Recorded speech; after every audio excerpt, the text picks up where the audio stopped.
네, 안녕하세요. 대한민국 최고의 방송 스픽스 그리고 가장 인기 있는 최고의 프로그램 왁자지껄 오늘 시작하겠습니다. 저 오늘 잠시 아주 앞단에만 사회를 맡은 민생경제연구소장 그리고 해체해야 될 하나의 조직인 더민주 전국혁신회의 공동대표 임세입니다. 반갑습니다. 와, 아니 뭐 갑자기 뭘 해체해야 되는 게 뭡니까? 해체해야 될 하나의 조직 더민주 전국혁신회의. 아, 그럼 뭐 무슨 일이 있었어요? 어디 육사 나오신 거예요? 예. 아니 더민주 전국혁신회의가 이제 해체해야 될 하나의 조직이랑 계속 해체하라 그래가지고 근데 사실 누가 만든 조직이 아니라 시민들이 만든 건 자꾸 해체하라 그래가지고 제가 억울해서 요새 계속 얘기하고 그래요? 있어요. 아, 네. 예. 네, 아니 그 지난 전당대회 때 무슨 이렇게 엄청 몰매를 맞아서 네. 제가 방송이라도 그 억울함 좀 풀려고 계속 이야기를 합니다. 네, 이제 공동대표 임세연입니다. 근데 갑자기 이제 제가 사회를 잠깐 맡았지만 그 소개를 안 했지만 나온 다 아는 분들이죠. 자, 안녕하십니까, 정기환입니다. 오늘 임세현 소장님의 사회에 열심히 목필하면서 김건희 여사 명분백 관련된 정말 숨은 이야기 한번 화끈하게 해보려고 합니다. 정기환입니다. 반갑습니다. 네, 아유, 반갑습니다. 네, 옆에는 또 여전히 덥지만 시원하신 우리 김종우 박사님 모셨습니다. 예, 날이 너무 덥습니다.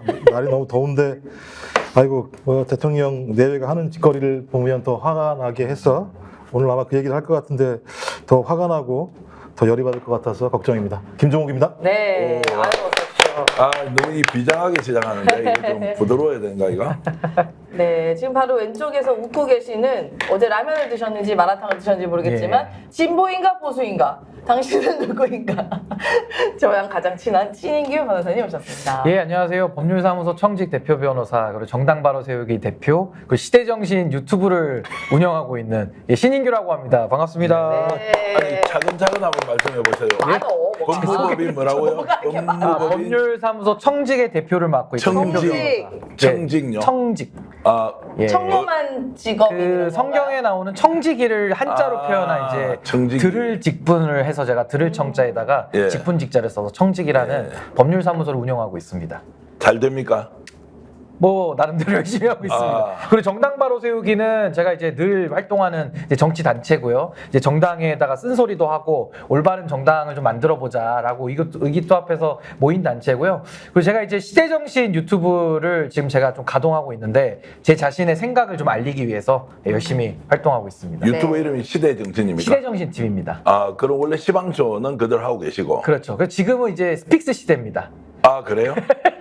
무슨 말씀인지 예. 잘 나도 약간 하나 모르겠는데. 스픽스 시대. 예. 임생 식당도 있습니다. 아, 좋습니다. 그러니까 청직이라는 데는 예. 어떤 분야 쪽의 일을 제일 잘해요? 뭐 근데 이게 변호사들도 하다 보면 그러니까 자기 예. 적성인데 예. 어떤 사람은 민사가 잘 맞고 또 어떤 사람은 형사가 잘 맞는데 그 차이가 뭐냐면은 저처럼 좀 말이 많고 이렇게 좀 현장에서 업무 대응하는 게 익숙한 사람은 형사 재판이 좀 잘 맞고요. 그냥 조용히 그냥 방에서 이렇게 금액도 좀 계산하고 법리 연구에 좀 특화된 사람들은 좀 민사가 잘 맞는 이제 그런 좀 적성의 차이는 좀 있습니다. 형사 쪽에서도 어느 쪽입니까? 그래, 형사는 들어오면 다 하죠. 한다. 예, 가리지 않습니다. 이혼은 형사예요, 민사예요? 이혼은 왜 가사죠, 그런 걸 가사. 모르십니까? 아, 가사. 아, 이혼 상담도 가능합니다. 왜냐면 워낙 활동을 열심히 하시길래 혹시 시청자 여러분 법률적으로 조언을 받아야 될 일 있으면 여기까지. 법무법인 청직 신인규 변호사 추천해 드립니다.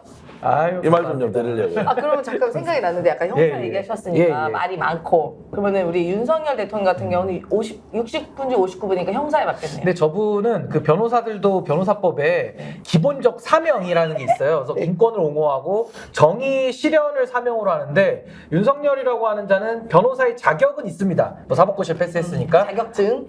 있지만 네. 저런 부류의 자들은 이제 변호사 하면 안 되는 사람이죠. 너무 굉장히 많- 사고칠 사람입니다. 너무 많잖아 그런 분들이. 너무 많잖아. 다 곳곳에 있잖아요. 그중에 제일은- 암약해 있잖아. 암약해 있잖아. 그런 분들이 많죠. 네, 법조계에도 암약해 문제 있는 사람들이 많은데 그 중에 제일은 윤석열. 아. 예, 저는 제일 끝판왕이라고 봅니다. 네 그렇군요. 예, 오늘 또 이렇게 김종 박사님 뭐 웃으시네, 자격 가지고 이렇게 뭐 수임하고 이런 건 없어요?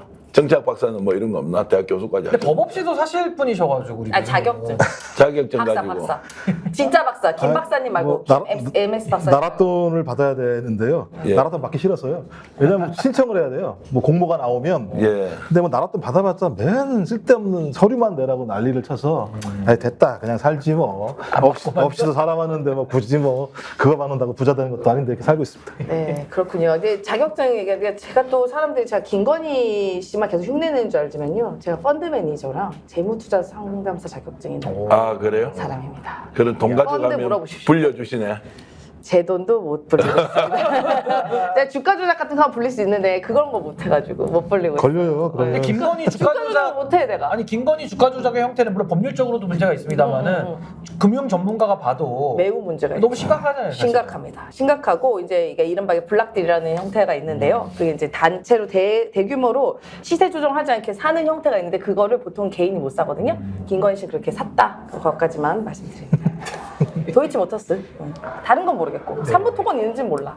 도이치만. 네, 제가 갑자기 또 하여튼 김건희 여사가 별의별 짓을 다해가 대한민국을 발칵 뒤집어 놓고 나라는 한 발자국도 앞으로 가지도 못하고 말이야. 그래서 지금 제가 주가 조작 이야기 하다 보니까 또 주가 조작하면 연상되는 사람 딱 누굽니까? 우리가 누구나 아는 그분 아니에요? 이름 얘기하면 안 돼요? 김건희잖아요. 그러니까 물어보는 거예요. 그 분자랑 그 사람. 분 같은 거 붙이지 마세요. 그 다음에 그 백, 그잖아. 그 구멍, 모공 몇 개까지 알고 있는 그 백. 우리가 알고 있는 디올백. 그쵸. 그 여사 있잖아요. 그 여사가 요새 무혐의가 났다는 소문이 났어요. 자, 변호사 어떻게 생각하십니까? 이게 법적으로 맞이 된다고 생각하세요? 그러니까 이제 사실은 제가 법조인으로서 보는 시각도 상당히 좀 분노스럽습니다만은 이거는 뭐 법을 알고 모르고를 떠나서 일반인의 우리가 평범한 시민들의 입장에서 보더라도 이거 정말 뚜껑이 열릴 수밖에 없는 일이다라는 생각이 들고 저는 무엇보다도 가장 이 사태에 분노하고 화낼 사람은 최순실이라고 저는 봅니다. 과거에 박근혜 최순실 사건에서도 많은 분들이 이제 기억하시겠습니다만은 최순실의 딸 정유라가 삼성으로부터 말 두 필 받은 것도 박근혜의 뇌물죄로 처리했던 그 검사가 누구냐? 그게 윤석열, 한동훈 이 검사들이거든요. 맞습니다. 그러니까 다른 사람 박근혜 대통령 관련해서 수사할 때 본인들이 특검에 있었을 때 수사할 때는 뇌물에 대해서 먼지 하나라도 나오면은 없던 것까지도 다 이렇게 묶어가지고 처리를 했던 사람들인데 본인의 사건, 본인의 디올백 자기 배우자가 받았을 때는 어떻게 이게 무혐의로 하늘과 땅 차이로 결론의 차이가 날 수 있는지 이거는 정말 법이 만인 앞에 평등하게 적용되어야 한다라는 우리 법의 대원칙에 어긋나는 저는 상당히 반헌법적이고 반정의와 같은 그런 짓을 하고 있다. 보수 진보를 떠나서 이 건은 막 부글부글 끓는 사람이 한두 명이 아니고요. 대구에도 심각하죠. 어제 제가 확인을 좀 해보니까 야 이건 정말로 용납이 안 되는 일이다. 자 여사가 배우자가 300만짜리를 받았는데 이게 기소유예도 아니고 아예 혐의가 없다 무혐의다. 잘했다 이런 거죠. 잘했다. 잘했다. 아니 그러니까 국민들이 그렇게 생각하지 않는데 어떤 철판을 깔고 이 결정을 검사 공무원들이 할 수 있느냐, 서울중앙지검장이 할 수 있느냐. 거기다가 더 놀라운 것은 총장한테 보고를 안 하고 먼저 언론에 흘려버렸어요. 그래서 소문이라고 했지 않습니까? 소문을 먼저 피워서 아예 이원석 검찰총장이 이 문제에 대해서 어떤 의견도 낼 수 없도록 사전에 연막을 쳐버린 거예요. 무혐의로 결정난다. 이러니까 이제 이원석 검찰총장이 할 말이 없다. 좀 기다려보라. 이렇게 하는데 이제 이 사람 이미 패스가 됐기 때문에 이제 보고를 받았잖아요. 보고를 받고도 지금 아무 소리를 못하고 있는 치밀한 작전에 의해서 무혐의 처리를 했는데 왜 무혐의를 했느냐? 김건희이기 때문에 무혐의를 한 거 아니에요. 그런데 민심은 지금 덜 끓는 정도가 아니라 보수 쪽에서도 격앙돼 있는 분위기다 이런 말씀을 제가 드리겠습니다. 네. 아니, 그러니까 김건희는 주가 조작을 해도 문제가 없고 뇌물을 받아 처먹어도 문제가 없고 아니 그럼 과거에 박근혜 최순실 제가 아까 사례 말씀드렸습니다만은 그 사건은 그럼 윤석열 대통령 왜 그렇게 열심히 수사를 했느냐? 근데 그때 윤석열 대통령이 박근혜 정권을 수사하면서 이제 탄핵의 기초를 제공했는데 그때 다 박수 받았거든요. 그걸 정당한 수사라고 국민들이 인정하면은 지금 김건희 여사 사례에 대해서도 똑같은 잣대 최소한 똑같은 잣대까지는 못 되더라도 법의 대원칙을 흔들어서는 안 되는데 지금 이런 식의 완전히 법을 갖다가 입맛에 맞게 각색해가지고 본인들은 범죄가 없다 이래버리면은 대한민국은 헌법을 바꿔야 됩니다. 대한민국은 민주공화국이 아니라 뇌물공화국이다. 대한민국은 건의공화국이다. 주권은 건의로부터 나온다. 이렇게 바꿔야 되는 거예요. 안 그러고서는 지금 이 사태가 저는 해석이 되지 않는다. 해결이 안 된다고. 그러니까 얼마나 지금 여기에 대해서 비판 여론이 높은지 이석영 법제처장 있죠. MB 때 네, 하셨지 맞습니다. 않습니까? 네. 이분이 하셨던 말씀이 있는데 잠깐 들어보고 와서 얘기할까요? 네, 네. 김건희 여사가 평범한 필부의 부인이었다 하더라도 최 목사가 디올백을 사들고 찾아갔겠습니까? 그 배후에 있는 대통령이라는 막강한 권한을 의식해서 찾아갔다는 것은 삼척동자도 아는 일입니다. 그럼에도 대통령과 직무 관련성이 없다느니 또는 배우자에 대한 처벌 규정이 없다느니 그런 얄팍한 궁색한 논리를 들어서 내세우고 있는데 이는 국민의 의식 수준을 얕잡아보는 행위입니다. 예, 참좀 보면 이제 진짜 이제는 좀 상식에 승리하실 때가 되지 않나 이런 생각이 많이 들어요. 그래서 뭐 이런 종자들이 다 있지 이런 생각을 했어요. 이런 종자들이 다 있지. 그러니까 그 이영훈이라고 하는 소위 식민지 근대언론자들이 반일 종족주의라고 얘기하면서 우리 반일 얘기하는 국민들 갖다 완전히 개무시했잖아요. 제가 볼 때 거의 이거는 윤김 종족주의 같은 느낌이 드는 거예요. 윤김 종족주의. 예. 그러니까 이게 완전 비상식적인 상황 자체가 거의 법 위에 존재하는 거잖아요. 지금 상황 보면. 그러니까 아니 저는 직무 관련성이 없다? 대통령의 직무는 뭐지 그럼? 그렇죠. 이게 이제 고민스러운 거예요. 그러니까 대통령은 이제 자기가 권한을 행사할 때는 권한을 갖고 있는 자가 되고 자기가 법적으로 논란이 됐을 때는 직무 관련성이 없다라고 얘기하면 다 피해갈 수가 있어요. 그럼 대한민국에서는 법률적인 예외 상태의 존재자가 만들어지게 돼요. 근데 하필이면 그게 대통령도 아니에요. 대통령 부인이에요. 아무런 권한이 없는. 그다음에 이 정도 상황이면 뇌물이라는 게 법적으로 사문화되는 거 아니에요? 이제 뇌물죄로 처벌하기 불가능하죠. 뇌물이라는 게 없는 거죠 이렇게 되면. 그렇죠. 그럼 이제 뇌물공화국이 돼야겠죠. 제일 좋은 방법이 뭡니까? 자본주의 사회에서 돈 갖다 주고 예를 들면 거기에 따르는 이익을 아니면 특혜를 받는 거잖아요. 그 다음에 알선수재도 무방해지는 거죠. 저 제일 놀란 게 야 행정관이 하면 문제가 없대. 아니면 권력을 가진 자들은 자기에 있는 부하들한테 그 일을 시켜가지고 이 부하라는 자가 아무런 보고했는지 안 했는지를 알 수만 없으면 알선수재를 해도 문제가 없고 뇌물을 수수해도 문제가 없고 가장 상위에 있는 대통령이라는 사람의 어떤 직무 관련성이라는 게 없다라는 말로 대통령은 아무런 권한이 없는 자로 예를 들면 이렇게 얘기를 하는 세상이면 제가 이 정도면 윤김 종족주의 시대에 살고 있고 거기에 최대의 추종자들과 최대의 암약자 부역자들은 검찰이다. 네. 이렇게 볼 수밖에 없는 세상이잖아요. 그럼 검찰을 부셔버려야죠. 네. 왜 필요합니까? 우리가 공직사회라는 게 그럼 도대체가요. 제가 하나 좀 신 변호사한테 여쭤보고 싶은 게 형사 전문 변호사잖아요. 자 이렇게 되면 이제 자 자치단체장 네. 배우자에게 네. 300만 원짜리 백을 감사의 표시로 갖다 줘요. 그리고 거기에 가서 동사무소에 이런 일이 있는데 이 사람이 좀 더 좋게 좀 해주면 좋겠다. 이제 이게 제가 지금 뭡니까 이제 청탁을 한 내용에 대한 것을 이제 부연해서 설명하는 건데 이제 이렇게 하면 이제 죄가 없어지고 검찰에서 수사하다가도 이거는 감사의 표시를 줬기 때문에 무혐의다 이렇게 이제 처분을 해줍니까? 근데 지금 우리 김종욱 박사님의 설명대로나 또 우리 대표님 말씀대로 결국에는 이렇게 되면 대한민국에서는 김건희 케이스가 기준이 되기 때문에 결국에는 뇌물을 합법화해주는 그런 결정을 한 것과 똑같은 결과를 낳는 거거든요. 이건 있을 수 없는 일이죠. 우리가 뇌물이라는 범죄를 가장 악질적인 범죄로 보거든요. 왜 그러냐? 공적인 권한을 신성한 공적인 권한을 사유화해버릴 뿐만 아니라 다 은밀하게 돈을 매겨가지고 공적 권한을 매수하는 거기 때문에 이렇게 되면 민주주의나 민주공화국을 할 수가 없는 거 아닙니까? 그래서 사회의 질서의 근간을 무너뜨리기 때문에 우리가 뇌물죄를 세게 처벌하는 거거든요. 그럼 뇌물죄의 요건이 직무 관련성이라는 것과 대가성입니다. 근데 직무 관련성은요, 지금 문제된 게 직무 관련성인데 대통령은 직무 관련성이 없는 게 없어요. 대통령은 최고 권력이고 권력의 정점 피라미드이기 때문에 직무가 모든 거에 관련성이 미칩니다. 그래서 대통령은 뭐 받기만 하면 그냥 뇌물되는 거예요, 사실은. 그래서 박근혜 최순실 사건에서는 박근혜가 안 받았는데 최순실이 받았는데도 그거 경제공동체로 묶었고요. 또 제3자 뇌물의 경우에는 이거 윤석열 대통령이 엮은 겁니다. 이재용과 박근혜가 제3자 뇌물에서 청탁이 필요한데 청탁도 눈빛만 보고 묵시적으로 청탁했다 그래가지고 뇌물로 일반 뇌물죄, 제3자 뇌물죄로 싹 갖다 넣은 거거든요.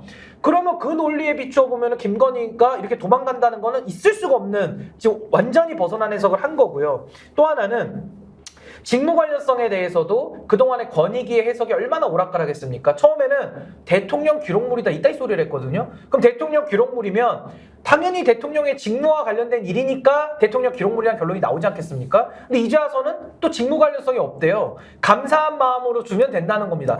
아니, 뇌물로 돈을 주거나 물건을 주면 당연히 고맙겠죠, 뇌물범은. 근데 감사의 마음으로 주니까 뇌물이 되지 않는다라는 이 논리 자체가 얼마나 궤변이냐. 그래서 제가 그냥 법은 상식이거든요. 그냥 법 조항을 제가 읽어드릴 테니까 김건희가 여기 해당되는지 안 되는지 한번 판단을 내려보세요. 알선수재죄 특가법에 나옵니다. 공무원의 직무에 속한 사항의 알선에 관해서, 윤석열 대통령 공무원 맞죠? 알선에 대해서 금품이나 이익을 수수한 사람은 5년 이하의 징역에 처한다고 되어 있어요. 아니, 뭐가 더 해석이 필요합니까? 그리고 변호사법 하나만 읽어드릴게요. 111조 1항 공무원이 취급하는 사건 또는 사무에 관하여 청탁 또는 알선을 한다는 명목으로 금품 등의 이익을 받은 사람은 5년 이하의 징역이나 1천만 원 이하의 벌금에 처한다. 아, 이게 어렵습니까?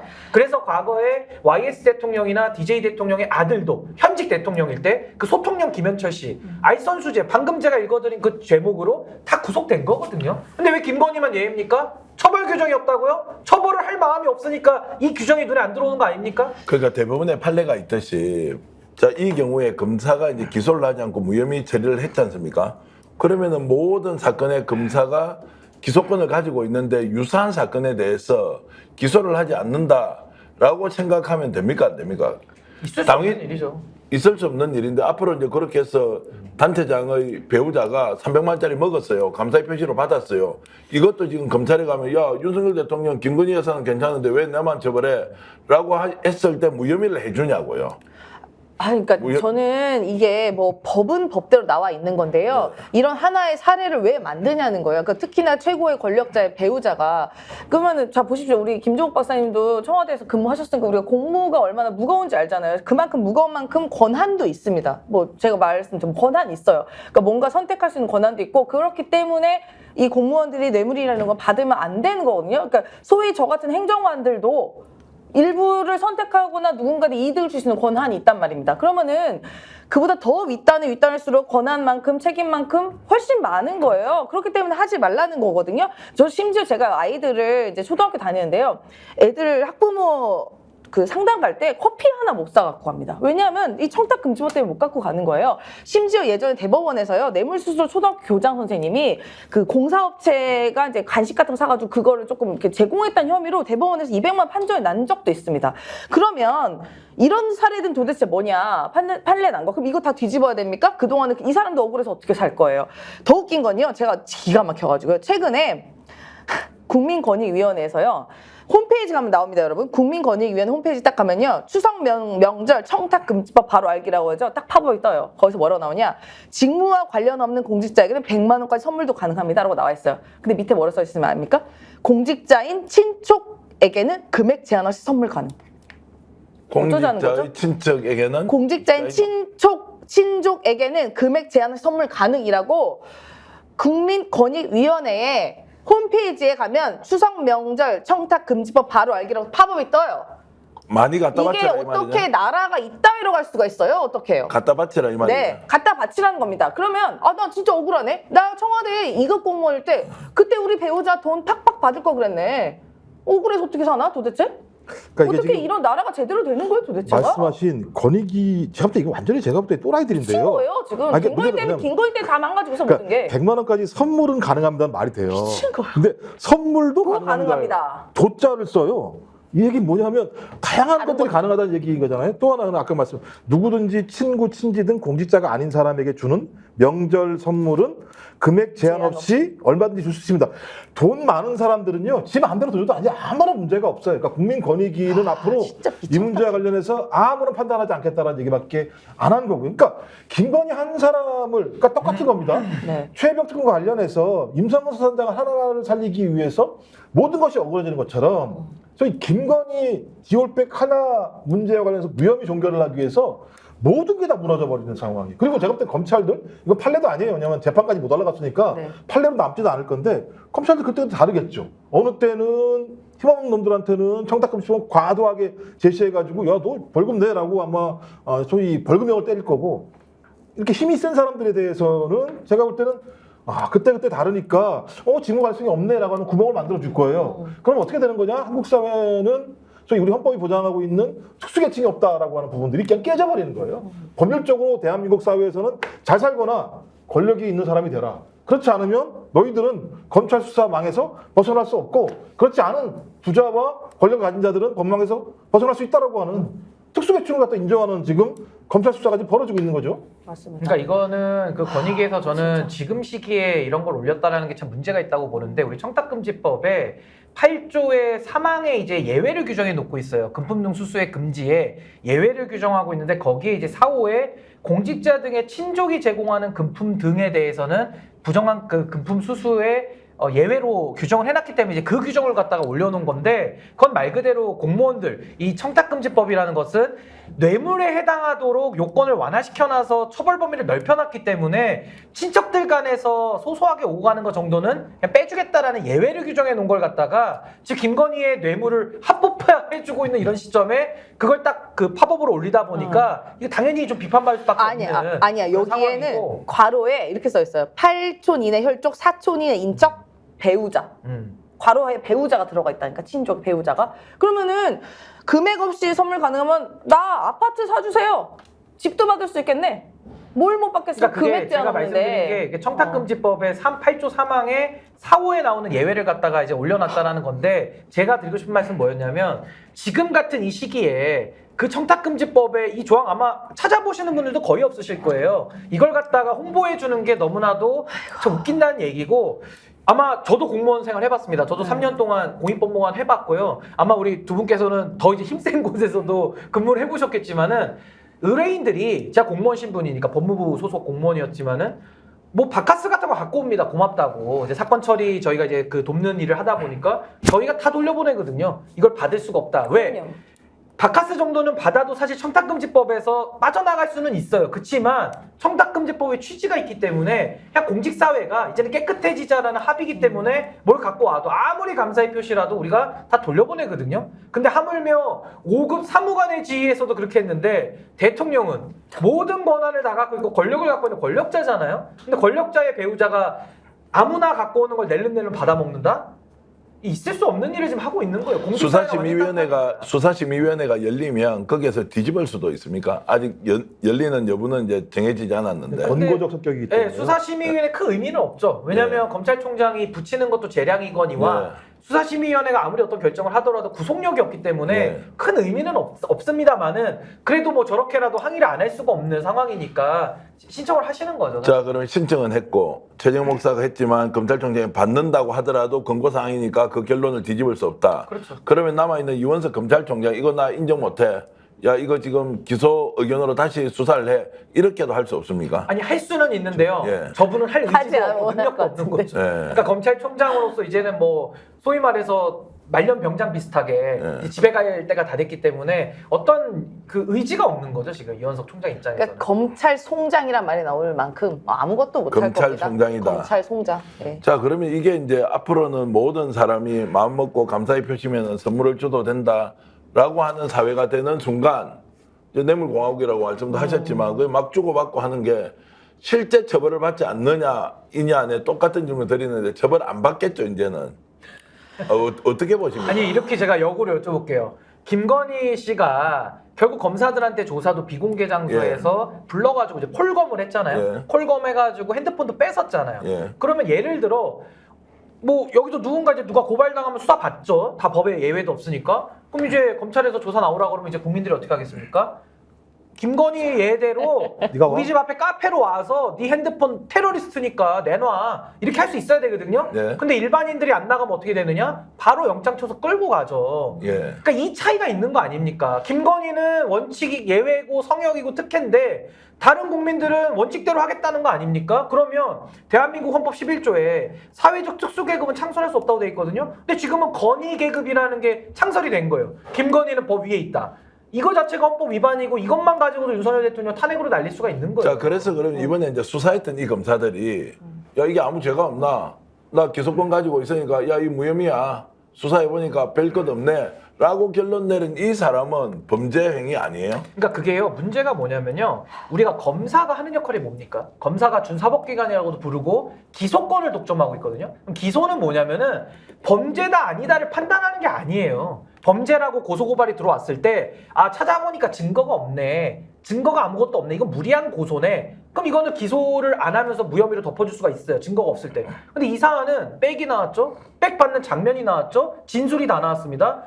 증거가 차고도 넘치기 때문에 이건 검사들이 기소를 안 하면 직무유기가 되는 거예요, 검사가. 근데 어떻게 이거를 본인이 판사도 아닌데 무혐의로 덮어준다? 이건 있을 수 없는 일을 한 거고, 검사가 판사의 역할까지 대신해버린 겁니다. 아니, 자신들한테 법을 해석하고 적용할 권한이 어디 있습니까? 판사가 마지막에 유죄무죄를 판단하는 거지, 검사는 증거가 있으면 기소를 하는 게 의무인 거예요. 근데 그 의무를 안 했잖아요. 그래서 이게 심각한 겁니다. 둘 중에 하나라는 거죠. 모든 국민이 이렇게 감사의 표시로 300만 원짜리를 주고 받는 공직자의 부인이 법적으로 문제가 없거나, 아니면 이번에 이 결정을 한 사람이 반드시 책임을 지도록 법적 책임을 당연하죠. 물려야 한다. 이걸 언제 어떻게 물리는지는 제가 모르겠지만 그렇게라도 따지고 들어가야 이게 잘못됐다는 거, 국민들이 원성이 끓는 것이 아니라 사법체계 자체를 완전히 지금 깡그리 무시하는 거 아니에요. 그러니까 핵심적으로는요, 검찰이 앞으로 이런 사건과 관련해서 공소장을 쓰려면 이 내용을 다 적시해야 돼요. 그렇죠. 이 내용을 적시하지 않으면 이 자식들이 자기들이 필요할 때 권력자 앞에서는 공소 사실을 갖다가 집어넣지 않거나 아예 무혐의 처분을 한 거잖아요. 근데 동일한 사건이 발생했어요, 만약에. 그러면 자기가 기소를 한다, 이거 아니에요. 기소를 하게 되면 이 사유를 넘쳐날 만한 근거를 집어넣어야 되는 거잖아요. 그럼 이걸 적시해야죠. 이 정도까지는 우리가 무혐의를 했는데 이걸 넘쳤어. 넘친 걸 증거로 제시하지 않으면 제가 볼 때는 공소장 자체가 굉장히 무리한 수사가 되는, 무리한 기소가 되는 거죠. 그럼 제가 볼 때는 그런 자들은 탄핵해야 되는 거죠. 그러니까 이게 아까 제가 왜 뇌물공화국이라는 얘기를 했냐면, 앞으로도 좀 뇌물로 수많은 사람들이 기소되고 할 겁니다, 대한민국 사회가 유지되는 한. 그럼 그 공직자들이 김건희 케이스를 갖다가 제일 먼저 낼 거예요. 아, 김건희는 이렇게 해서 무혐의 받았는데 나는 왜 죄를 나에게 묻느냐, 이렇게 얘기하지 않겠습니까? 혹시 근데 그때 그 검사가 야, 넌 대통령 부인 아니잖아, 뭐 이렇게 하지 아니, 않을까? 근데 아니, 대통령 부인이면 더 큰 책임을 져야죠. 그거 개자식이죠, 그러면 그 검사가. 아니 그 탄핵해야 됩니다, 그 아니, 검사. 그러니까. 제 이야기는 이게 우리가 수사학적으로는 반대 예를 우리가 얘기해야 되기 때문에 아, 그럼 앞으로 뇌물죄 처벌하지 못하지 않겠냐라고 네. 말을 할 수 있어요. 근데 대한민국 사회에서 뇌물죄를 처벌 안 할 수는 없거든요.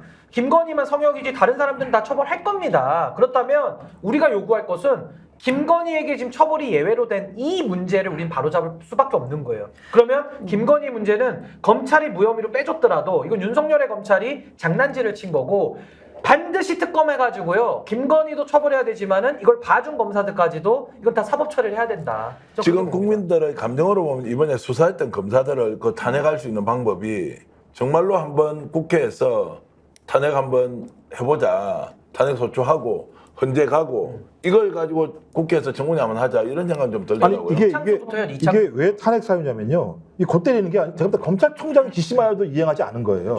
검찰총장이 7월 상명하고. 20일 동아일보에 나온 7월 22일 날 뭐라고 그랬냐면 저기 보고를 늦게 했잖아요, 나중에요. 그랬더니 법위에 한 사람이라도 있으면 민주공화국이 무너지는 것이다. 이거 검찰총장 자기 입으로 얘기한 거예요. 민주공화국이 무너지는 거라고. 근데 무너진 일이 지금 벌었다고 본인이 얘기한 거잖아요. 그 다음에 또 무슨 얘기를 했느냐? 다른 걸 떠나 검찰총장이 국민과 약속했는데 못 지키게 됐다. 저렇게 사건이 종결된다고 국민이 믿겠냐? 검찰총장 입으로 한 얘기예요. 네. 근데 지금 이렇게 종결이 됐어요. 그럼 국민이 안 믿는 건 당연하겠죠. 여기에 대해서 서울지검장이 뭐라고 막 설명했더니 한 얘기가 졸렬한 형태의 해명이다. 국민에게 부끄럽다. 지금 부끄럽다고 한 일이 계속 지금 벌어지고 있는 거잖아요, 행위가요. 그러면 제가 볼 때는 검찰이 검찰총장의 지시사항들을 어기면서까지 특정한 권력자의 대통령이죠. 대통령의 부인을 갖다가 혐의에서 벗어나게 해주기 위해서 소위 기소를 하지 않은 거예요, 따지고 보면. 그럼 당연히 국회에서 탄핵해야죠. 탄핵해서 헌재 물어보게 해야죠. 아니, 저는요, 검사 탄핵에 반대하는 사람들한테 제가 묻고 싶은 게, 대한민국이 이 지경이 됐습니다. 이창수라는 서울중앙지검장이 말씀하신 대로 검찰총장의 명도 어기면서까지 김건희를 봐주는 맞춰서 해주는 짜맞추는 수사를 해줬거든요. 근데 이런 검사도 우리가 직에 놔둬야 됩니까? 그럼 이런 검사들이 앞으로 권력자들은 다 봐주고 힘없는 사람들은 다 갖다 쳐넣는 이런 사회를 만들어야 되겠습니까? 제가 검찰청법 4조 3항 한번 읽어드릴게요. 이 검찰청법입니다. 검사들에 관한 기본법인데 검사는 그 직무를 수행할 때 이창수 잘 들으세요. 국민 정치에 대한 봉사자로서 헌법과 법률에 따라 국민의 인권을 보호하고요. 적법 절차를 준수해야 되고요. 정치적 중립을 지켜야 하고요. 주어진 권한을 남용해서는 안 된다고 나와 있거든요.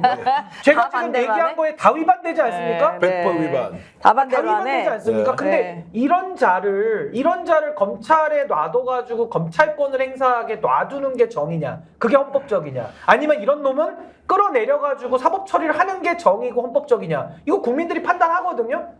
저는 책임 물어야 된다고 보는 제가 겁니다. 기자 출신으로 딱 촉이 잡힌 게요. 김종욱 박사가 이런 검사를 탄핵해야 된다 있잖아요.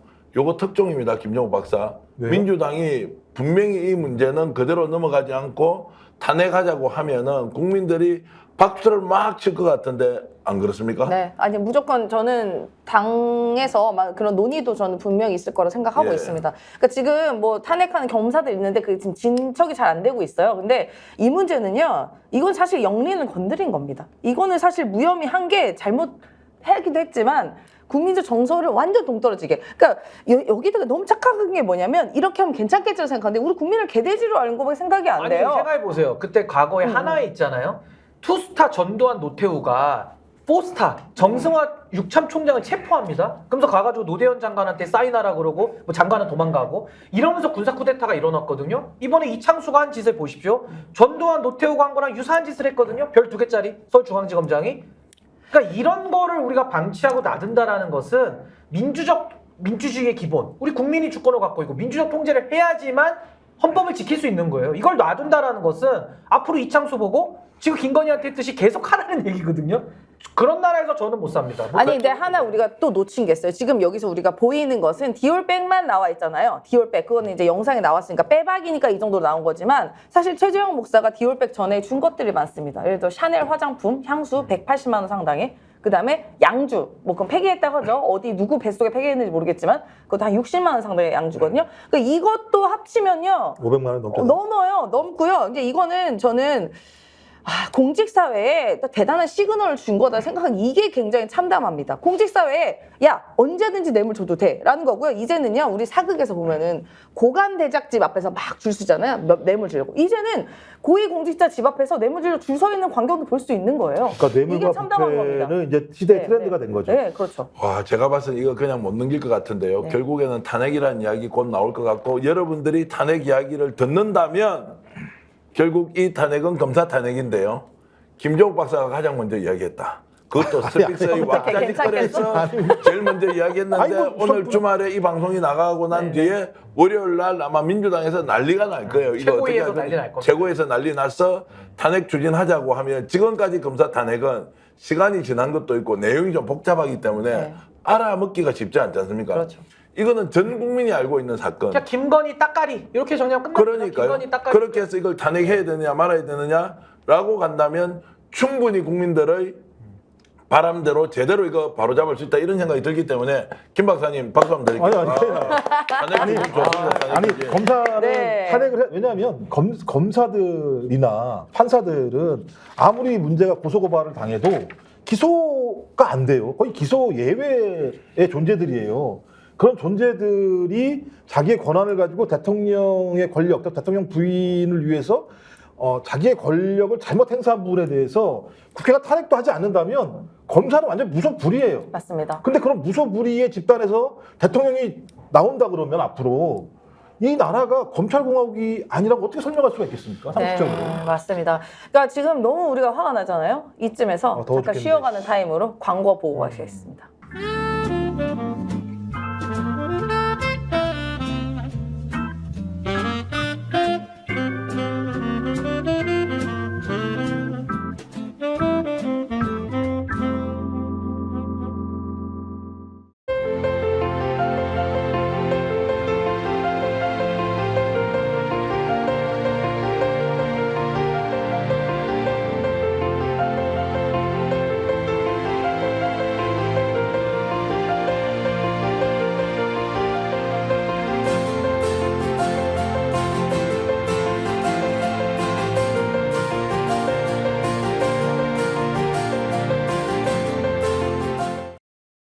예, 바로 옆에서 손으로 만듭니다. 수제고요. 또 바로 옆에서 판매를 합니다. 광화문 살롱. 여기 이거 먹고 보이시나요? 이거 있습니다. 보여주나요? 이거? 요거요. 예, 예. 이거 왜 안 보여주시지? 예, 이거. 자, 네. 있습니다. 이거 진짜 맛있습니다. 아, 이런 것들인데요. 유기농 수제 쿠키 43개가 상자 안에 들어 있습니다. 되게 맛있어요. 먹어보면. 그리고 되게 수제로 만들어서 몸에도 좋은 거고요. 그래서 이 좀 뭐 친지들이나 또 네. 조금 있으면 이제 추석 다가오고 있으니까 아이들 있는 집에나 이렇게 선물을 주시면 매우 좋을 것 같습니다. 정기 배송이 화요일, 목요일이라고 하니까요. 화요일날, 목요일날 신청하시면 아마 그분께서 목요일날 또는 토요일날 맛있게 먹으실 수 있을 것 같습니다. 광화문 살롱 43개가 한 상자에 들어간 쿠키 세트 여러분들에게 권해드립니다. 네. 네이버에 들어가서 광화문 살롱 쿠키 이렇게 치시면 됩니다. 네, 하필 또 쿠키가 43개네. 딱 제 나이랑 똑같습니다. 딱 43개를 넣었는데요. 많이 아니, 벌써 네. 그렇게 됐어요. 네, 저 나이 많아요, 은근히. 워낙 대만이셔가지고 아, 늙었네. 저는 저보다 동생인 줄 알았어요. 늙었어. 그래요? 한참 동생입니다. 누님이신데 네. 아니, 저보다 이제 그 액면이라 그러죠. 액면으로는 예, 예. 훨씬 동안이십니다. 네, 지금 제가 지금 왜. 몇 살이에요? 저는 이제 39개 들어있죠. 아, 그래요? 39개. 자, 제 나이에 맞춘 이쪽 43개. 쿠키를 사지 마십시오. 여기가 43개입니다. 광화문 살롱은 40. 39개고. 네, 43살이지만 사실 민주당에서는 청년으로 속해 있습니다, 여러분. 45세 이하, 네, 45세까지. 네. 좀 전에 청년입니다. 탄핵 이야기 들으니까 진짜 두 분 다 국회 들어갔어요. 정말 안타깝다. 청년입니다. 제가 왜 어려 보이냐 했더니 제가 고기를 좋아하거든요. 아 그래요? 한우를 좋아합니다. 동안의 비결. 네, 동안의 동안의 비결. 비결은 경성한우입니다. 네, 경성한우 이제 저희가 맨날 여기서 왜 안 주냐, 왜 좀 구워달라, 우리 좀 먹자, 쿠키는 먹는데 왜 안 먹냐 했는데 다음 주에 올라온답니다, 여러분. 예. 그래서 먹방을 할 수 있다. 제가 이제 저희가 미리 선전포고합니다. 오늘 뭐 광고 안 합니다, 다음 주부터요. 네, 자 추석 선물 세트 경성한우에서 주문하시기 바랍니다. 청정자연 경북에서 키운 최상품질 한우 다양한 선물 세트로 구성이 되어 있고요. 문의 전화는 1522-0487입니다. 자, 우리 공직자 여러분들께 선물 주실 때 경성한우 배우자께 주시면 매우 만족하실 거다. 네, 우리 청탁금지법에 안 걸려요. 상관없잖아요. 안 팔릴 것 같은데. 네. 그래요? 청탁금지법에 공직자들한테는 주지 상관없다. 말고 아니 사랑하는 공직자의 가족들에게. 배우자, 공직자의 배우자에게는 한없이 줄 수 있다. 네, 추석 선물로 아니 저는 그냥 추천드립니다. 쿠키 먹고 힘내가지고 예. 윤석열 탄핵을 위해서 전 국민이 다 일어나셨으면 좋겠어요. 예. 한우도 먹고 한우 먹고 한우까지 힘내자. 먹고. 네. 그 권익위 카드에 의하면 금액 제한 없이 제한 없어. 얼마든지 줄 수 있습니다. 야. 쿠키도 가능하고 한우도 가능하다. 명절 선물 세트 필요하신 분들 광화문 살롱 쿠키와 경성 한우 꼭 기억하셨다가 인터넷 검색어 쳐보시고 주문해 주시면 더 고맙겠습니다. 네. 근데 저는 이번에 이제 검찰이 이거 무혐의를 냈잖아요. 그럼 뇌물이 감사의 표시라고 한 거 아닙니까? 그러면 왜 목사님을 처벌하죠? 모순 아닙니까?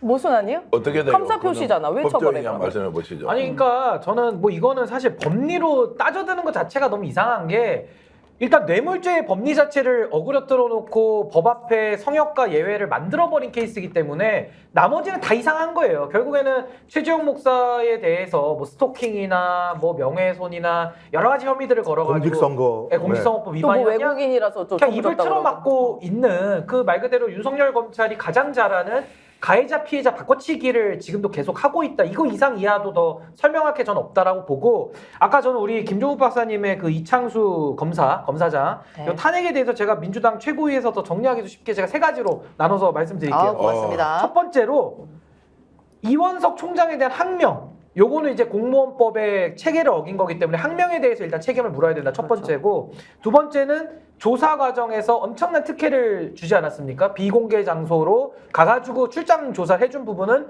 우리 헌법이 규정한 평등권 위반. 요걸로 이제 우리가 헌법 위반 걸면 되고 아까 그 처분을 내린 거 있잖아요. 무혐의 처분을 최종적으로 이창수가 내린 거에 대해서는 헌법의 공정과 정의와 상식에 대한 조항이 엄청나게 많습니다. 정의에 대해서 다 위반한 것이고 아까 제가 검찰청법 4조 3항도 얘기했듯이 검찰의 기본적 의무를 다 어겨버렸어요. 그러니까 요 세 가지를 가지고 이창수를 탄핵을 걸면 전 이거 헌법재판소에서도 인용해줄 가능성이 굉장히 높다 이렇게 봅니다. 굉장히 높다. 아니 이런 거를 허용해주면 헌법재판소도 문 닫아야죠. 예. 이것도 된다 그러면은 그럼 검사들이 앞으로 더 권력자한테 충성하고 배를 뒤집으라는 얘기구나 이렇게 들리지 않겠습니까? 네. 그 혹시 이제 국회에서 지금 이걸 그 해임을 요청하는 절차는 장관들이 다 있잖아요.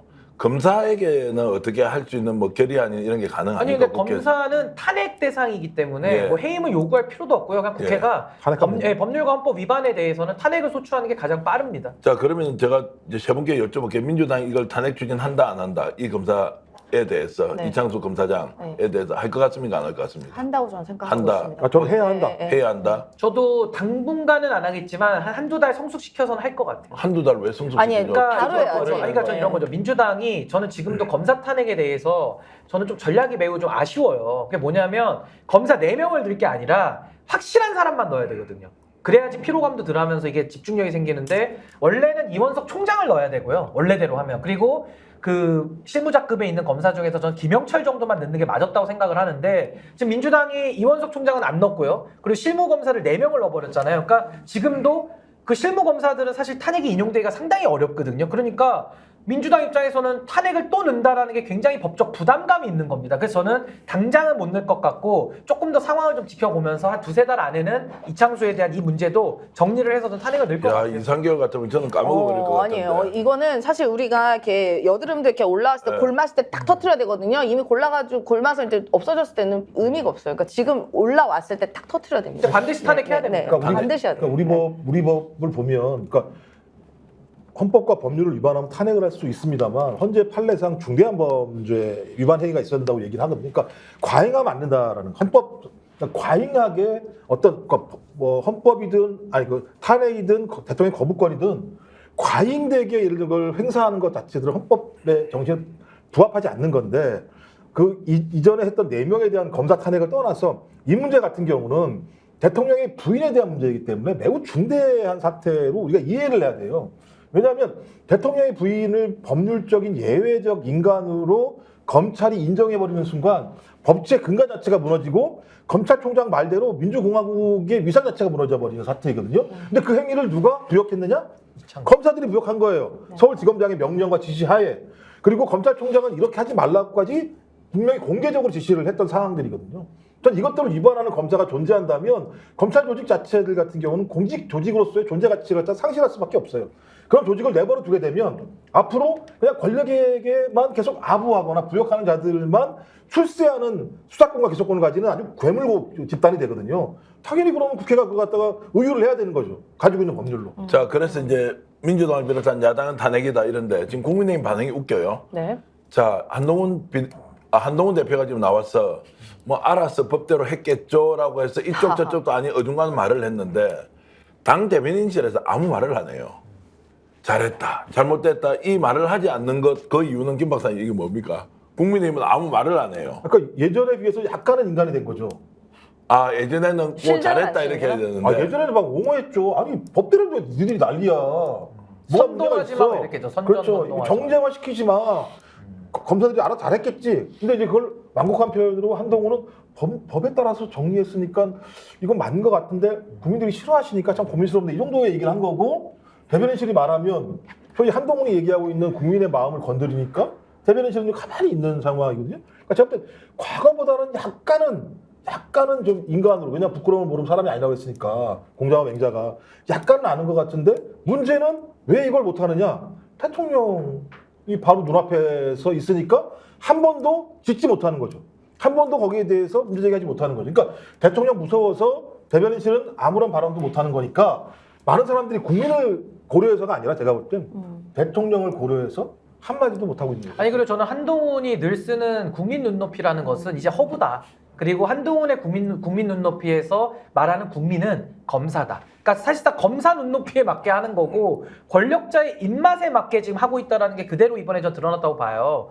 한동훈 대표가 팩트와 법리에 부합한다라는 이야기를 했거든요. 그러면서 본인도 일말의 양심엔 찔렸는지 본인은 상세히 보지 않았다 이 얘기를 단서를 붙이더라고요. 근데 팩트에 맞다.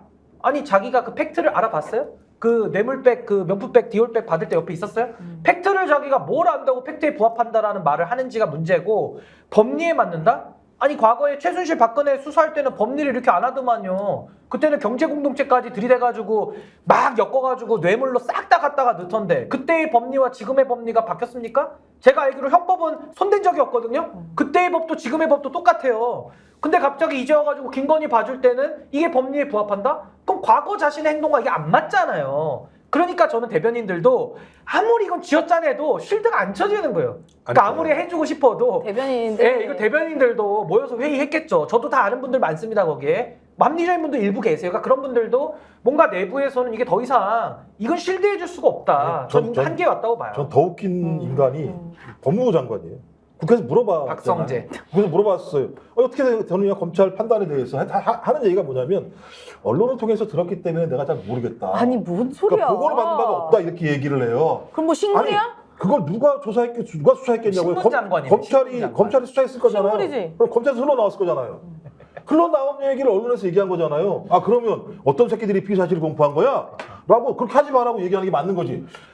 잘 모르겠는데요. 언론에서 나온 내용인데 제가 언론에서 나온 내용까지 여기서 뭐라고 얘기할 수가 있겠습니까?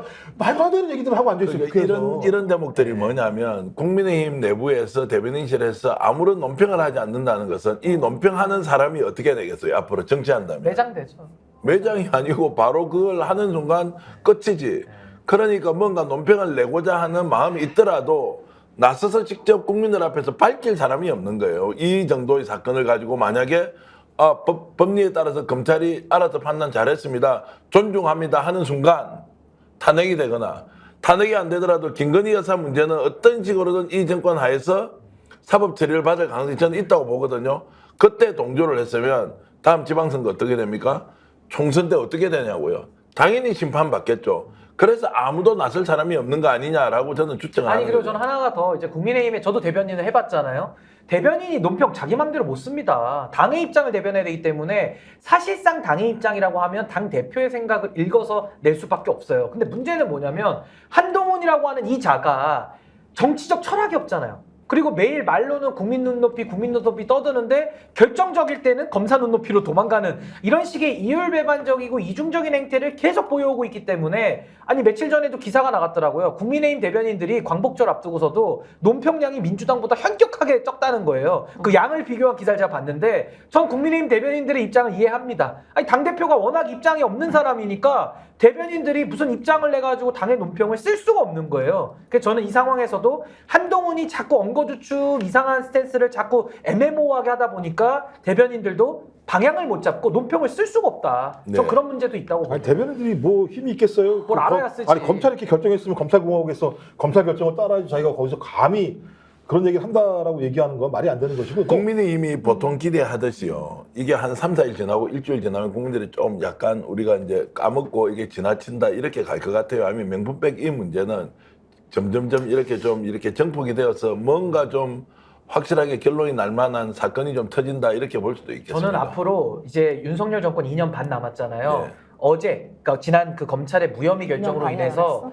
앞으로 저는 정권 임기 마치는 그날까지 김건희 이슈가 저는 매일 나올 거라고 봅니다. 예. 앞으로 물론 국정감사 시간에 더 튀어나오겠습니다만은 이 무혐의 결정을 통해서 대한민국은 진정 바야흐로 김건희 공화국으로 저는 변질됐고 이제는 매일 김건희 이름이 저는 뉴스에서 사라지지 않을 거라고 봐요. 매일 나올 겁니다. 매일. 이거 저 뒷감당 못한다고 김 봐요. 박사님. 저는 여기서 두 가지가 되게 약간 서글프면서도 안타까웠던 게 지점이 뭐냐면 어쨌든 검사라고 하는 사람들은 되게 공부 굉장히 열심히 하고 어떻게 보면은 자랑스럽잖아요. 만약에 저도 우리 아들이나 딸이 검사 됐으면 기분 좋을 것 같아요. 얼마나 자랑스러운 사람입니까? 공부도 엄청 열심히 잘했을 거고 고위공직자 같고 검찰이라는 어떻게 보면 우러러 볼 수 있는 그런 사람들이 왜 주가 조작, 경력 조작, 학력 조작 솔직히 본인이 누군지도 모르는 가짜 사람에 대해서 이 사람들에서 이렇게까지 빌빌빌 길면서 너무 쪽팔리지 않겠어요? 나는 그 스스로가 내가 이렇게 똑똑하고 공부 잘했고 어떻게 보면 가정에서 존중받는 사람인데 저렇게 조작범으로 의심되는 사람 때문에 이렇게 내 신념과 뭔 가치가 다 무너지는지 이게 매우 참담할 것 같다. 심지어 가족까지 그런 생각도 하나 들었고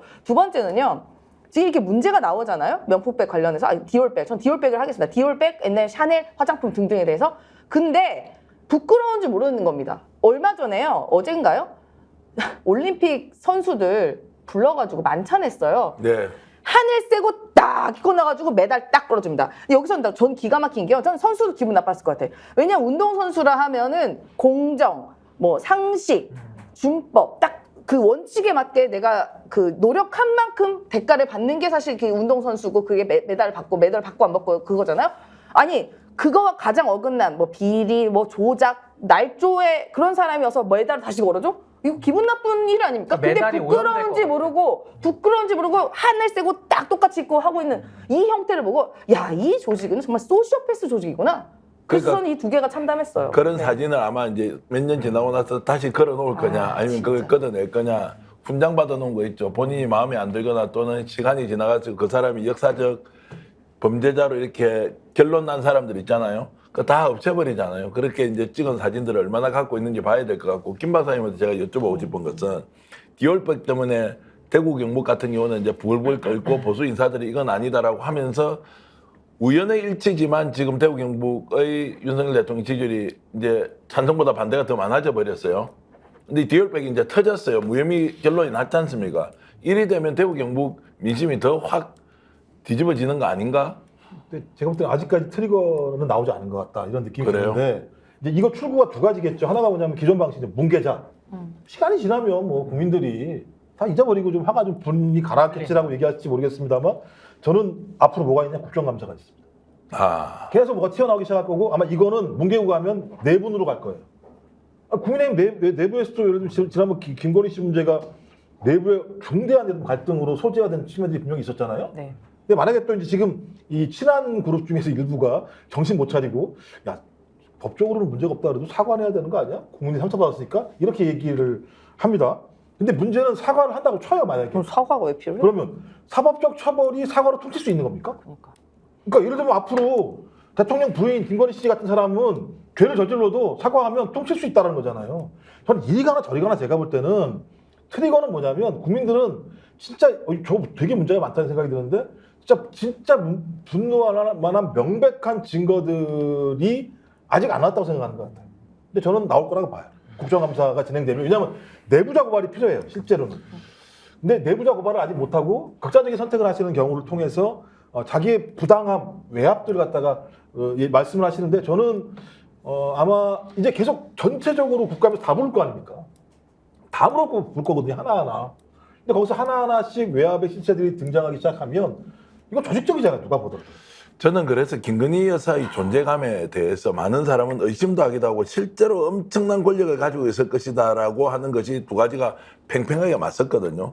그런데 이번에 검찰에서 무혐의 결론을 내린 걸 보니까 이 정도의 사안이면 기소유예라는 제도가 있지 않습니까? 죄는 있으나 처벌의 가치가 별로 없다라고 하면 죄는 있는데 처벌은 안 된다라고 하는 뭔가 중간값으로 협상이라도 했을 것 같은데 김건희 여사와 관련된 문제는 절대로 손을 댈 수 없는 불가침의 영역인 거예요. 그러니까 이 검사도 빠져나갈 구멍도 없이 그냥 무혐의를 해버린 거 아니냐. 여기에 대해서 김주현 민정수석이 있지 않습니까? 조정을 좀 해야 될 거 아닙니까? 국민들 민심이 덜 끓을 게 뻔하고 검사 탄핵까지 갈 것이고 특검이 여기까지 나올 건데도 불구하고 무혐의 결론을 내렸다. 이것은 정부적 판단도 배제되어 있다는 거거든요. 그만큼 김건희 여사가 내부에서 막강한 권력을 지금 행사하고 있고 여기에 대해서는 어느 누구도 손을 댈 수가 없다. 심지어 윤석열 대통령조차도 이런 생각이 드는 거죠. 아까 말씀하신 것 중에 대통령이 왜 이런 여성에 대해서 믿고 갔느냐고 하는 이것은 거꾸로 이야기를 하면 저는 그 여성을 좋아했던 사람은 윤석열 대통령이죠. 대통령이 오히려 초현실적인 무엇에 의해서 배우자로부터 지배를 받고 있다. 그런 증거가 이번에 무혐의 결정과도 연결되어 있지 않느냐 이런 생각이 근데 듭니다. 저는 그 압력밥솥에 우리가 밥을 해보면 압력이 가해지다가 마지막에 어떻게 됩니까? 픽 하고 터지거든요. 그러면서 이제 밥 뜸들이고 먹는 거잖아요. 저는 지금 윤석열 정부가 압력밥솥하고 되게 비슷하다고 봐요. 지금 국민들하고 계속 싸우고 국민들의 상식을 오히려 의심하면서 국민들을 완전히 지금 그 소위 말해 뚜껑 열리게 만들고 있거든요. 근데 저는 이걸 언제까지 하겠습니까? 압력이 차고 차오르면 가장 세게 폭발하는 거거든요. 그래서 저는 지금 압력밥솥에 압력이 거의 차오르고 있는데 결국 그 뇌가는 김건희가 될 겁니다. 전 네. 이걸 가지고 지금도 정부에서 내부 사람들 다 단돌이 하고 있을 거예요. 근데 반대로 보시면요. 내부에서 단돌이 당하는 공무원들은 바보입니까? 나중에 이거 문제 터지면 자기가 독박을 써야 되는데 녹음 안 하겠어요? 저는 안 시켜도 녹음하고 있을 거라고 봐요. 자기를 보호하기 위해서, 자기 살려고. 그러면요. 이게 이제 해병대 터졌죠. 국방부 터졌죠. 검찰 터지죠. 국가기관에서 싹싹싹 터지잖아요.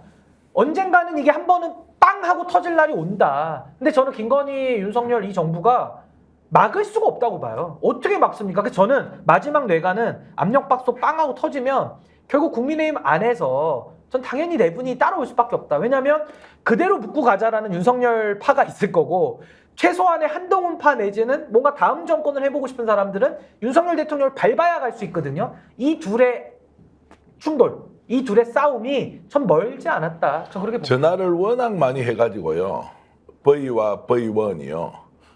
녹음이 된 게 부지기수로 존재하고요. 저 들은 거 있습니다. 들은 것도 네네. 있고 제가 뭐 들은 것도 언론사에도 엄청 많아가지고요. 언론사 공격을 못해요. 그래 단 하나면 해결되는 게요. 예. 뭐 저기 탄핵이 된다, 탄핵 말씀드리는 게 아니라 예. 대통령실의 공식 반응입니다. 본질은 몰카 공작이라고 지금도 얘기하고 있어요. 예. 대통령실이요. 네. 그건 이 얘기 뭐냐면 완벽하게 김건희가 얘기하고 있는 이 사안에 대한 프레임 외에는 넘어갈 수가 없다는 건데요. 대신 문제는 공무원들이 다 흔적을 남겨놨어요. 이번에도 네. 백경정이 자기 그 김찬수 영등포서장한테 수사팀 재편할 때 이첩 지시가 있었다는 내용들 갖다 흔적으로 남겨놨죠. 그 다음에 그 최혜병 특검도 마찬가지입니다만 국방부 조사본부가 보고서 올릴 때 자기들이 문제가 될 만한 내용들 하나 집어넣어놨어요. 근데 이건 문서로서 흔적을 남긴 거고 나중에 자기들이 재판받을 때 문제가 되면 이제 다 이 통화 녹음 같은 경우는 다 가지고 있겠죠. 만약에 마지막이라도 권력이 조금만 휘청거리게 되면 저는 바로바로 나올 거라고 봐요. 네. 이 내용이 나오면 그건 탄핵 사유죠. 아니 제가 볼 때는요. 윤석열 대통령 지지율이 20%대 후반에 갇혀 있잖아요.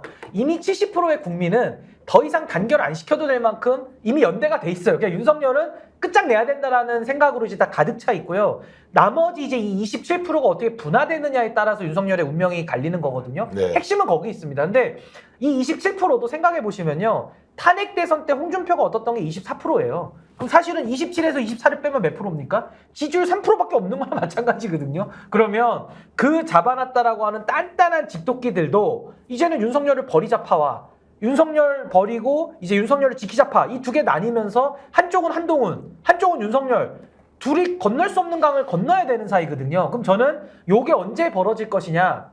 제가 아까 말씀드렸잖아요. 국민의힘 안에서 김건희 무혐의 처분 잘했다. 이거 정쟁이다. 선전선동 야당하지 말아라. 이런 논평이 하나도 안 나오고요. 또 하나는 방송 많이 나가보잖아요.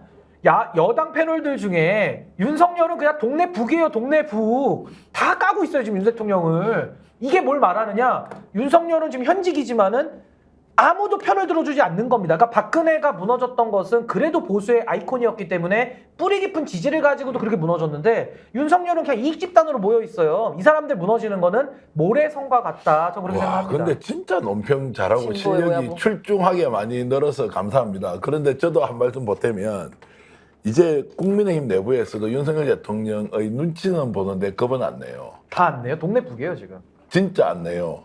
이 말은 이런 검찰 수준으로는 자신에게 압박이 들어와도 충분히 대응할 만한 본인의 자신감이 생긴 거예요. 이 말은 통치하는 사람의 정당성이 사라져 버리니까 이제 백성들이 겁을 안 내는 거예요. 그런 정도 상황에 가 있고 누구 이제 이런 말 한 거 제가 바로 기억이 나는데 윤석열 대통령 망하는 건 세 가지 때문에 망할 것이다. 이제 고위직에 있는 이 정부의 인사 이야기입니다. 뭐 아시다시피 네. 첫 번째 술이죠. 네. 두 번째가 뭡니까? 성질 때문에 망한다는 거. 경로. 경로 이런 거 성질 때문에. 세 번째가 뭡니까? 이제 배우자 때문에 망한다는 이야기인데 실제 이분이 이 말씀을 하신 게 이미 1년이 지났거든요. 더 심해지고 있고요. 여러분들이 보시다시피 지금 대통령실은 누가 움직이느냐? 윤석열 대통령이 움직인 것처럼 형식적으로 보이지만 내부에서 가장 큰 힘을 가지고 있는 사람은 김건희 여사라는 사실이 확인되니까 국민의힘 안에 국회의원도 용산을 겁내지 않아요. 이거는 완전히 엉터리로 가고 있다는 거 압니다. 그리고 대변인실이 무혐의 결론을 내렸는데 무혐의에 대해서 아무런 논평을 하지 않아요. 왜냐하면 논평하는 순간 지가 끝이 나니까. 그래서 모래성이라는 그 말씀과 아는 사람은 다 안다. 다만 우리가 지금 눈으로 확인하지 못할 뿐이다 라는 걸로 보면 급격하게 무너지는 스모킹건이 바로 디오르백의 무혐의 처분이다. 저는 이렇게 생각합니다. 그러니까 보수 패널들이 딱 세 명한테 답답해요. 윤석열, 김건희, 한동훈. 네. 뭐 하는 짓거리들인지 생각하는 거예요. 그러니까 자기들이 말할 수 없게 만들어버리는 모든 원인이 여기서 나오니까.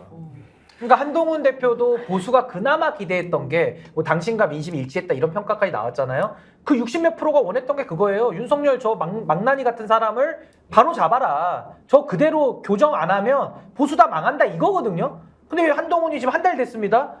지금도 한 달째 용기를 못 내고 있는데 다음 달에는 용기가 생길까요? 전혀 안 생기죠. 와, 신인규 변호사 논리도 아주 적확하지만 단어 선택이 예전보다 굉장히 수위가 높아졌어요. 윤석열 대통령이 무엇이다. 우리는 그런 정도의 비유 북이다, 표현을 동네 못 북이다. 쓰는데. 제 입을 막으면 큰일입니다. 길가에 있는 돌멩이가 소리 지를 겁니다. 그러니까 입을 신인규 변호사도 겁을 안 내고 있다. 이제 이런 걸로 보이는데. 아, 방송이 못 나올까 걱정이에요. 대체 유튜브는 못 막으니까요. 방송이랑 상관없습니다. 유튜브 채널이 이제 네, 이미 네. 뭐 국민들에게 정치 뉴스를 전달해 주는데 50%가 넘었더라고요. 네. 그럼 신문 방송 다 합쳐봐야 유튜버보다 더 못한 이제 시대에 살고 그러니까 있으니까. 보지도 않는 방송 장악해봐야 뭐합니까? 예. 보지도 않는데 다리 다 채우려고. 뭐 하는 거예요? 우리 그래도 국민들이 이렇게 잘못을 많이 하는 역대 정권은 처음이잖아요. 오히려 네. 이제 이명박, 박근혜가 성군이었단 말을 나올 정도니까요. 이렇게 답답한데 근데 뭔가 해결이 안 되는 것 같잖아요. 근데요. 그렇지 않습니다. 지금 우리 뭐 동네 북 이야기 하셨지만요. 지금 말씀하신 것처럼 일선 공무원들은 증거 다 갖고 있습니다. 지금 다 전략적 모호성으로 이렇게 딱 상황 보고 있는 거예요. 근데 이게 본물처럼 터지는 날 전 분명히 있다고 봅니다. 그러니까 공직해 보셨지만 우리 무슨 지시 받은 거 있으면은 다 기록해 놓습니다. 다 녹음하고 메모 다 기록해 놓습니다. 네, 그래서 그런데 심지어 우리 뭐 노무현 대통령이나 문재인 대통령 때도 그 공직 사회에서도 기록을 해놨고 녹음해놨는데 지금 이 정부에서 안 해놨을까요? 지금 전략적 모호성으로 가만히 있지만요. 본물 터진 날 옵니다. 여러분 너무 답답해하지 마십시오. 그래서 네, 나중에 받으니까. 오늘, 오늘 임재현 소장 말씀이 너무 고맙습니다. 와, 기다리면 되지. 하여튼 임 소장 네. 말 듣고 기다리면 되죠. 우리는. 네, 예, 알겠습니다. 정말 이렇게 지금 다 이렇게 하나씩 나오는 게 이게 예. 저는 하나의 시그널이라고 보고요. 지금 제2의 뭐 백혜룡, 제2의 박정훈 충분히 나오고 우리 공무원들 우난 대한민국 공무원 믿습니다. 다 갖고 있습니다. 지금 잠시 기다리시면 됩니다. 그러니까 일단은 머지 오늘 않았습니다. 김동욱 박사님 네, 말씀대로 머지 않았습니다. 이창수 검사부터 네. 빨리 탄핵을 시켜야 탄핵하는 거 좋다. 찬성. 네, 그래서 그리고 저도 한 말 좀 네, 어떠면 말씀. 됩니까? 아니 하십시오. 네, 마무리하려고 그랬는데. 네. 아, 그래요? 마무리하기 전에. 스픽스 지금 구독자가 96만 3천 명을 넘었습니다. 와. 조금 빠르게 올라가고 있습니다. 95만까지는 돌파하기 어려웠는데 곧 100만 갈 것 같습니다. 좋아요, 구독 눌러주시면 큰 힘이 되고요. 임세은 식당 꼭 좀 챙겨주십시오. 그리고 우리 신인규 변호사가 하고 있는 시방쇼 있고 아까 말씀드렸던 시대정신 해서 가서 구독, 좋아요 눌러주시고요. 김종욱 박사님도 본인 방송을 본격적으로 하게 되면 지금 홍보를 저는 있습니다. 이제 김종욱 TV 10월 김종욱의 탄탄 TV라고요. 10월 달부터 한다고요? 네, 네. 이제 좀 준비하고 있는 준비하고 있고 자 각 개인이 지금 있습니다. 근데 이제 알겠습니다. 개편하겠습니다. 자, 김종욱 TV, 탄탄 TV도 여러분 좋아요, 구독 꼭 눌러주시고요. 여러분들 큰 힘 잊지 않고 열심히 하겠습니다. 마무리하시죠. 네, 제가 우리 저희 주옥 같은 패널들 모시고 우리 뭐 저도 패널이지만 네. 이렇게 마무리를 하게 됐습니다. 답답해하지 마십시오, 여러분. 우리 지금 더위가 곧 끝나가지 않습니까? 이 정권도 끝날 날 머지 않았습니다. 작사를 기다리십시오. 와, 고맙습니다. 고맙습니다. 오늘 방송 마치겠습니다. 감사합니다. 고맙습니다. 스픽스는 말하는 언론입니다. 대세는 유튜브, 그중에서 스픽스. 좋아요, 댓글, 구독, 알림 설정. 여러분이 저희를 사랑해 주시고 우리가 여러분을 사랑하는 4가지 방법입니다.